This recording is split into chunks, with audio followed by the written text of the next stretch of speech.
Yoga is a great way to make your body and nervous system strong, balanced, and flexible. Yoga is also an ancient Indian philosophical system through which you can experience uplifting and mystical states of awareness. Yoga literally means to yoke, to bring together.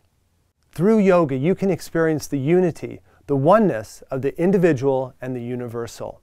In the yoga philosophy, this is called samadhi. It is awareness of the heaven within, or nirvana. This spiritual ecstasy and the joy it brings to life is the ultimate goal of yoga.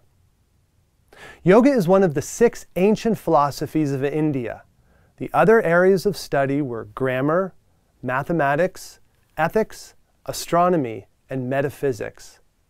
From these emerged sciences such as astrology, Ayurveda, Hatha Yoga, and modern mathematics. The codification of yoga was done over 2,000 years ago by the sage and scholar Patanjali. This writing is known as the Yoga Sutras of Patanjali. The writing is composed of 196 concise statements, most no more than a sentence or two.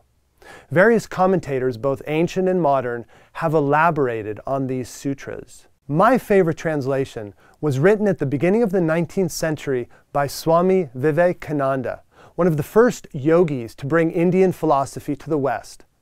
He spoke at the Parliament of Religions in 1893. His book is entitled Raja Yoga.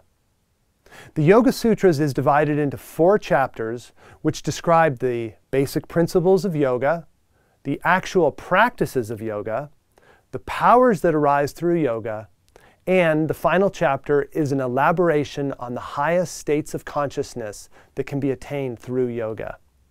It is interesting to note that only 2 or 3 actual postures, or asanas, are described in the writing, and both are related to asanas connected to meditation and pranayama. Patanjali says the postures must be firm but pleasant, which we can apply to the principles of asana practice even today.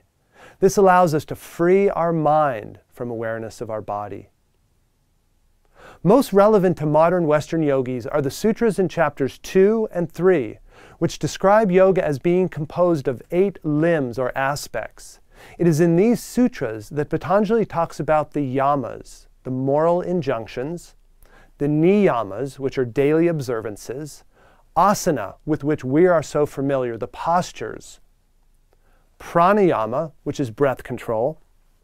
Pratyahara is the ability to turn your senses inward. This makes space in our consciousness for dharana, which is concentration, which flows into dhyana, meditation, and finally samadhi, which is the liberation of consciousness. Learn more about the specifics of the Yoga Sutras and yoga in general through our videos and writings. Namaste.